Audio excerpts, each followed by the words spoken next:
കൽബിന്റെ തീരത്ത്. രചന ഷംസീന ഫിറോസ്. അവതരണം ഷാഹുൽ മലയിൽ. എഡിറ്റിംഗ് ഷെരീജ് പൂനൂർ. നിർമ്മാണം PNR ക്രിയേഷൻസ്. ഇത് നീ എന്നെ അടിച്ചതിനല്ല, ഞാൻ പറയുന്ന കേൾക്കാനുള്ള ക്ഷമ കാണിക്കാത്തതിനാ. പെണ്ണായ അല്പമെങ്കിലും ക്ഷമ വേണം, നിനക്കതില്ല. അതുണ്ടാവാനാ ഇപ്പൊ ഈ അടി തന്ന്. അന്നേ ഓങ്ങി വെച്ചതാ ഞാൻ. ഡാഡ് കാരണ നിനക്ക് കിട്ടാതെ പോയത്. മേലിരുതിനെ ആവർത്തിക്കരുത്. നീ തെറ്റ് ചെയ്തുമ്പോൾ ഇപ്പൊ എന്നെ ക്ഷമ പഠിപ്പിക്കാൻ വരുന്നോ? എനിക്കറിയാം അതിനല്ല നീ എന്നെ അടിച്ചെന്ന്. നിന്റെ തെറ്റ് ഞാൻ ചോദ്യം ചെയ്യാതിരിക്കാൻ വേണ്ടിയാ. ഇതിനുള്ള ഞാൻ നിനക്ക് തരാം, ഇപ്പൊ കാണിച്ചു തരാം. അവൾ ചവിട്ടി തുള്ളിക്കൊണ്ട് ഷെൽഫിൻ്റെ അടുത്തേക്ക് പോയി. ഡ്രസ്സ് പാക്ക് ചെയ്യാനായിരിക്കും. എന്തു വന്നാലും വീട് വിട്ടിറങ്ങുക, അതല്ലേ നിനക്ക് ചെയ്യാൻ അറിയുന്നത്? അതെ, ഡ്രസ്സ് പാക്ക് ചെയ്യാൻ തന്നെയാ. പക്ഷെ നിനക്ക് തെറ്റി. വീട് വിട്ടിറങ്ങുന്നത് ഞാനല്ല, നീയാ. ഞാനോ നീയോ ആരെങ്കിലും ഒരാളിന് ഇവിടെ പറ്റൂ. ഞാൻ ഏതായാലും ഇവിടുന്ന് ഇറങ്ങാനൊന്നും പോകുന്നില്ല. പറഞ്ഞ വാക്കിന് വിലയുണ്ട് എനിക്ക്. അതുകൊണ്ട് നീയാ ഇവിടുന്ന് ഇറങ്ങാൻ പോകുന്നത്. ഒരു കാലത്തും ഞാൻ നീ ഒത്തൊരുമിച്ച് പോവില്ല. നിന്നെ അഡ്ജസ്റ്റ് ചെയ്യാൻ എനിക്ക് കഴിയില്ല. അതുകൊണ്ട് ഇപ്പോൾ ഇറങ്ങിക്കോണം ഇവിടുന്ന്. അവൾ ഷെൽഫിലുള്ള അവനെ മുഴുവൻ ഡ്രസ്സ് എടുത്ത് ബെഡിലേക്ക് ഇട്ടു. എന്നിട്ട് കട്ടിലിനടിയിൽ നിന്നും ബാഗ് വലിച്ചെടുത്ത് ഡ്രസ്സെല്ലാം അതിലേക്ക് തിരികെ കയറ്റാൻ തുടങ്ങി. ചെയ്കീട് പൊട്ടാൻ പാകത്തിന് ഒരെണ്ണം കിട്ടിയിട്ടും മതിയായില്ലടി നിനക്കാ. ആട്ടങ്ങാനുള്ള ബാവലടി. എന്റെ വീട്ടിൽ നിന്ന് എന്നോട് ഇറങ്ങി പോകാൻ പറയും നീ ആരാ? ബാഗിലേക്ക് തിരികുന്നൊക്കെ കൊള്ളാം, പക്ഷെ എടുത്ത പോലെ തന്നെ വെച്ചോണം ഷെൽഫിലേക്ക്. ഒരു സ്ഥാനം പോലും തെറ്റാൻ പാടില്ല. സ്ഥാനം മിണ്ടിപ്പോലെ നീ. മതിയായില്ലേ നിനക്ക്? എന്നെ പറ്റിച്ച് മതിയായില്ലേ? എന്തിനു വേണ്ടി എപ്പോഴും എന്നെ വിഡ്ഢിയാക്കുന്നത്? നീ എന്നെക്കാൾ ബുദ്ധിമാനാണെന്ന് തെളിയിക്കാനോ? അല്ലെങ്കിൽ എനിക്കിത് വേണം. എത്ര അനുഭവിച്ചാലും പഠിക്കില്ലേ ഞാൻ. വീണ്ടും വീണ്ടും വിശ്വസിച്ചോളും നിന്നെ. ഇങ്ങനെ കിടന്ന് തൊണ്ട പൊട്ടിക്കാൻ ഇവിടെ ഇപ്പം എന്താടി ഉണ്ടായത്? നിനക്ക് ലെറ്റർ വെച്ചുകൊണ്ടിരുന്ന ഞാനാണെന്ന കാര്യമോ? എന്നാ കേട്ടോ, അത് തുടങ്ങി വെച്ച ഞാനല്ല, മുന്നെയാ. അവൻ ബാംഗ്ലൂർക്ക് പോകുമ്പോൾ എന്നെ ഏൽപ്പിച്ചു. ഞാനത് തുടർന്നുകൊണ്ട് വന്നു. നിനക്ക് അങ്ങനെ ഒരു ലെറ്റർ വരുന്നുണ്ടെന്ന കാര്യം ആദ്യമായിട്ട് ഞാൻ അറിഞ്ഞ് നീ പറഞ്ഞിട്ടല്ല, അവൻ പറഞ്ഞിട്ടാ. എന്നെ ഏൽപ്പിക്കുമ്പോൾ തന്നെ ഞാൻ പറഞ്ഞിരുന്നു എനിക്ക് വയ്യെന്ന്. അത് അവനെ പോലെയും നിന്നെ പോലെയും സാഹിത്യം വാശമില്ലാത്തതുകൊണ്ടെന്നല്ല, അറിയുമ്പോൾ നീ ഇങ്ങനെയൊന്നും എനിക്കിട്ട് പൊട്ടിക്കുന്ന അറിയാവുന്നതുകൊണ്ടാ. അത് ഒഴിവാക്കാൻ വേണ്ടിയാ. പിന്നെ അവൻ നിർബന്ധിച്ചപ്പോൾ എനിക്ക് ചെയ്യേണ്ടി വന്നു. നീ ചോദിക്കുമ്പോഴേക്കും തുറന്നു പറയണമെന്നുണ്ടായിരുന്നു. അവനാ ഇപ്പോഴേ ഒന്നും പറയേണ്ടെന്ന് പറഞ്ഞ് തടഞ്ഞത്. മിനിയാന്ന് മൂസിയുടെ കല്യാണം കഴിഞ്ഞ് ബാംഗ്ലൂർക്ക് പോകുന്നതിന് മുന്നേ അവൻ പറഞ്ഞു ഇനി തുറന്നു പറഞ്ഞോന്ന്. അതും എനിക്ക് പറയണമെന്ന് തോന്നുന്നുണ്ടെങ്കിൽ മാത്രം. അല്ലേ കുറച്ചു കാലം കൂടെ അജ്ഞാതമായിട്ട് നിന്നെ പറ്റിച്ചു വന്നു. എന്തോ ഇപ്പൊ നീ ചോദിക്കുമ്പോൾ എനിക്ക് പറയണം തോന്നി. എന്നെ വിശ്വാസമില്ലെങ്കിൽ അവനോട് തന്നെ ചോദിച്ചു നോക്ക് നീ എന്നും പറഞ്ഞിട്ട് അവൻ ഫോൺ എടുത്ത് മുന്നേക്ക് കോൾ ചെയ്തു. അവന്റെ ഭാഗ്യം കൊണ്ട് കോൾ പോവുകയും ചെയ്തു. മുന്നേ കോൾ എടുക്കുകയും ചെയ്തു. ഇല്ലേല അവളിപ്പം ഭാഗ്യ ചവിട്ട് നാടൻ കൂടി തുടങ്ങിയേനെ. നീയും നിന്റെ ഒരു കോപ്പിലെ ലെറ്റർ എത്തും. ഞാൻ അപ്പോഴേ പറഞ്ഞതാ വേണ്ടാന്ന്. ഇവിടെ എല്ലാം ഉണ്ടാക്കി വെച്ച് അവിടെ ഇരുന്ന് സുഖിക്കുന്നു പിശാശ്. നീ തന്നെ സമാധാനം ഉണ്ടായിക്കോ, ഇല്ലേ ഞാൻ അങ്ങോട്ട് വന്ന് പെരുമാറും നിന്നെ. ഫോൺ സ്പീക്കറിടുവാ, ഉള്ളത് ഉള്ള പോലെ പറഞ്ഞേക്കണം. താജ് വായിൽ വന്നൊക്കെ അവനെ പറഞ്ഞു. എന്നിട്ട് ഫോൺ സ്പീക്കറിലിട്ടു. അയ്യോ ഞാനോ? എനിക്കൊന്നും അറിഞ്ഞൂടാ. അവൻ നോണ പറയില്ല. ഞാൻ നിന്നെ പറ്റിച്ചിട്ടൊന്നുമില്ല. ഇപ്പൊ കള്ളി വിളിച്ചതായപ്പോ ചുമ്മാ എന്നെ പറയുവാ നിന്റെ കയ്യിൽ നിന്ന് രക്ഷപ്പെടാൻ വേണ്ടിയിട്ട്. സത്യമായിട്ട് എനിക്കൊന്നും അറിഞ്ഞൂടാ. മുന്നേ ഈസിയായി കാലുമാറി കളഞ്ഞു. ലൈല പല്ലും കടിച്ചു പിടിച്ചെന്ന് താജിനെ കൊല്ലുന്ന പോലെ നോട്ടം നോക്കി. പറഞ്ഞതാ, ഒരു വരവ് കൂടി ഞാൻ അങ്ങോട്ട്. അത് വേണമെങ്കിൽ സത്യം പറഞ്ഞോ.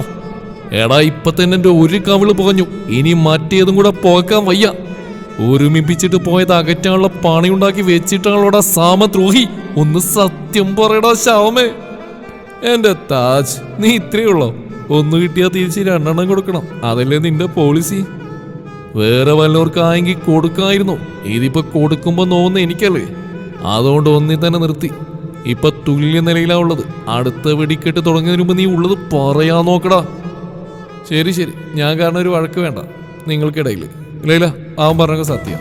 ഞാനാ തുടങ്ങി വെച്ച്, അവനല്ല. എന്റെ നിർബന്ധപ്രകാരം അവനെ തുടർന്നു. അല്ല, അവൻ നിന്നെ പറ്റിച്ചിട്ടൊന്നുമില്ല. അത്ര കേട്ടതും അവൾ താജിന്റെ കയ്യിൽ നിന്ന് ഫോൺ പിടിച്ചു വാങ്ങി. എന്തിനാ ചെയ്ത്? എന്തിനായിരുന്നു എനിക്കൊരു ആവശ്യം?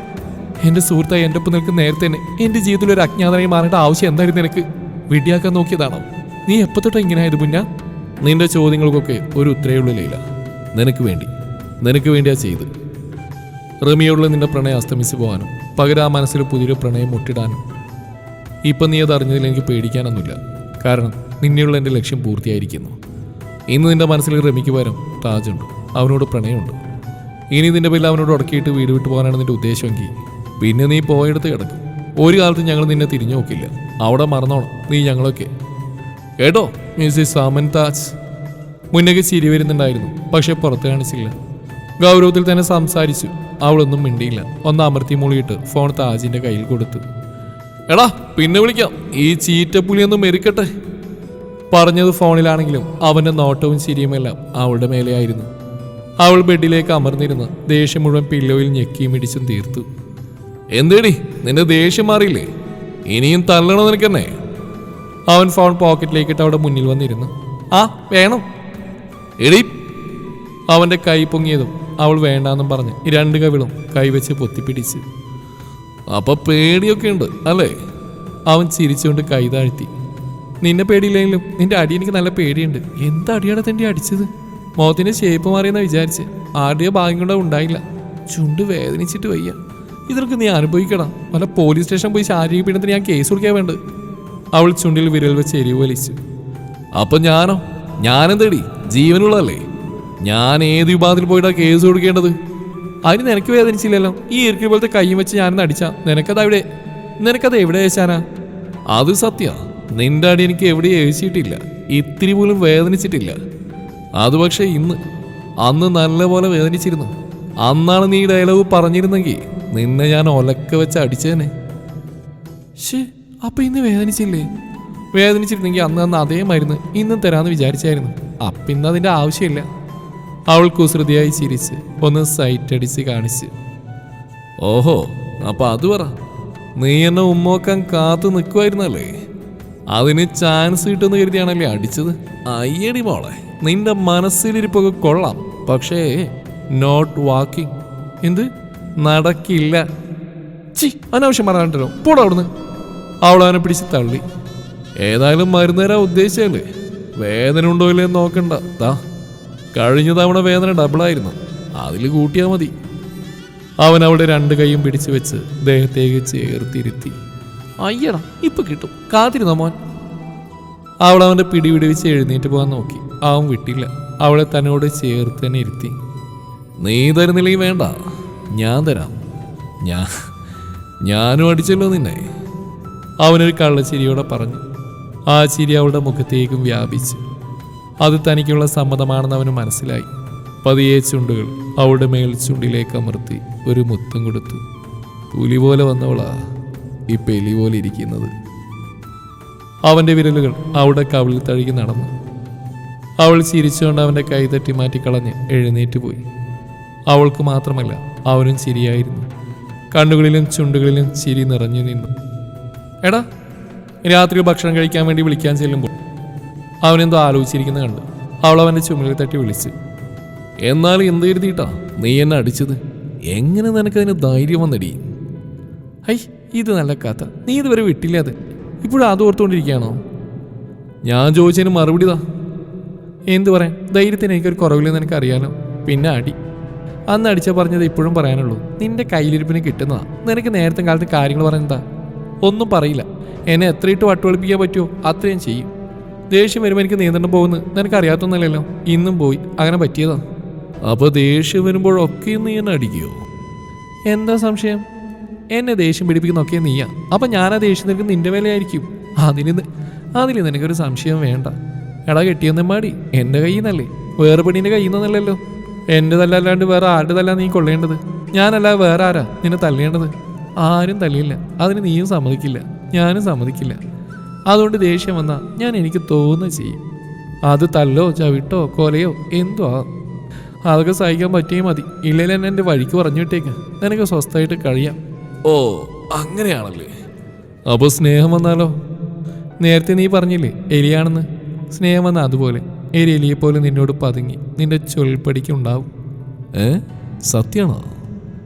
അവനവിടെ കയ്യിൽ പിടിച്ചു വലിച്ച് മടിയിലേക്ക് ഇട്ടു. വേണ്ട മോനെ, ഒതുങ്ങെന്ന് പറയുമ്പോൾ തന്നെ ഒതുക്കാൻ നോക്കേണ്ട നീ എന്നെ. പിന്നെ എലി പുലിയായെന്നും വരും. ഇപ്പം മോൻ വരാൻ നോക്ക്. കഴിക്കാനെടുത്ത് വെച്ചിട്ടുണ്ട്. ഉപ്പ ഡിയർ സണ്ണിനെ വെയിറ്റ് ചെയ്യുക. ഇരുന്ന് സ്വപ്നം കാണാൻ എണീറ്റ് വാടാ. അവൻ്റെ മുഖത്തെ കുറുമ്പ് അവൾ കണ്ടിരുന്നു. അതുകൊണ്ട് അവൻ വലിച്ചിട്ട് അതേ വേഗത്തിൽ തന്നെ എഴുന്നേറ്റ് മാറി നിന്നിട്ട് അവനെ വിളിച്ച് താഴേക്ക് പോയി. ഹലോ, ആരാ? ഫോൺ റിങ് ചെയ്യുന്ന കേട്ട് എടുത്തു നോക്കി. അൺനോൺ നമ്പറിൽ നിന്ന് കോളായിരുന്നു. സംശയത്തോടെ അറ്റൻഡ് ചെയ്തു. നിന്റെ കണവൻ, ആ തെമ്മാടി. എടാ സാനു, നീയോ? ഇതേതാടാ ഈ നമ്പര്? സാനു ആണെന്ന് കണ്ടത് അവളിൽ സന്തോഷം നിറഞ്ഞു. പുതിയതാ, നമ്പര് മാത്രമല്ല ഫോണും. താജ് വാങ്ങിച്ചെന്നാ. അമനോ? എപ്പോ? നീ അന്ന് ഹോസ്പിറ്റലിൽ നിന്ന് അങ്ങോട്ടേക്കല്ലേ പോയത്? അപ്പം എനിക്ക് വീണ്ടും നിന്നെ മിസ് ചെയ്യൂലേ? അതുകൊണ്ട് നിന്നെ വിളിക്കാനും സംസാരിക്കാനൊക്കെ അന്ന് വാങ്ങിച്ചെന്നാ. എന്നിട്ട് ഇപ്പോഴാണ് വിളിക്കുന്നത്. എത്ര ദിവസമായിട്ട് ഫോൺ കിട്ടിയിട്ട്? അതെങ്ങനെയാ? ഉള്ള സകല ഗെയിമും കളിക്കുന്നുണ്ടാവും. അപ്പോൾ പിന്നെ നമ്മളെയൊന്നും ഓർമ്മയുണ്ടാവില്ലല്ലോ. നിന്റെ കാര്യം പോട്ടെ, ഇവിടെ അടുത്ത് ഇങ്ങനെ ഒരു കാര്യം എന്നോട് പറഞ്ഞിട്ട് കൂടിയില്ല. ഇതുകൊണ്ട് തന്നെ അവൻ പറയാത്ത കാര്യം കേൾക്കുന്നതിന് മുമ്പ് നീ ചൂടാൻ തുടങ്ങും. എൻ്റെ ലൈലു, ഫോൺ കിട്ടിയിട്ട് കാര്യമില്ലല്ലോ. പാത്തും പതുങ്ങിയൊക്കെ വേണ്ട നിന്നെ വിളിക്കാനും മിണ്ടാനൊക്കെ. ഉമ്മാക്ക് എന്നെ നല്ല വിശ്വാസമായിരുന്നു. ഉമ്മാരുടെ സൽപുത്രനായിട്ട് അഭിനയിച്ച് അരങ്ങുതറക്കിയിരുന്നു ഞാനിവിടെ. നീ വന്നുപോയതോടെ അതെല്ലാം പോയി കിട്ടി.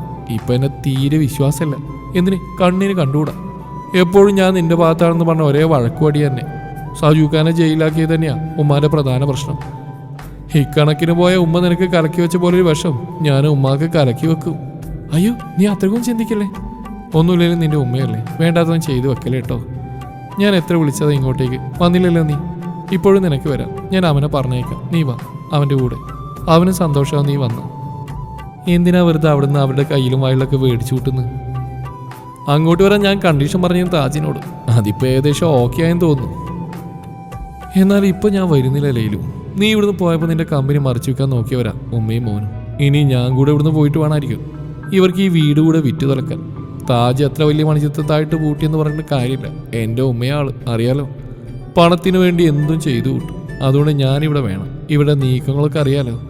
ശരി ലൈലു, വെക്കുക. ഉമ്മാണ്ട പ്രശ്നമാവും.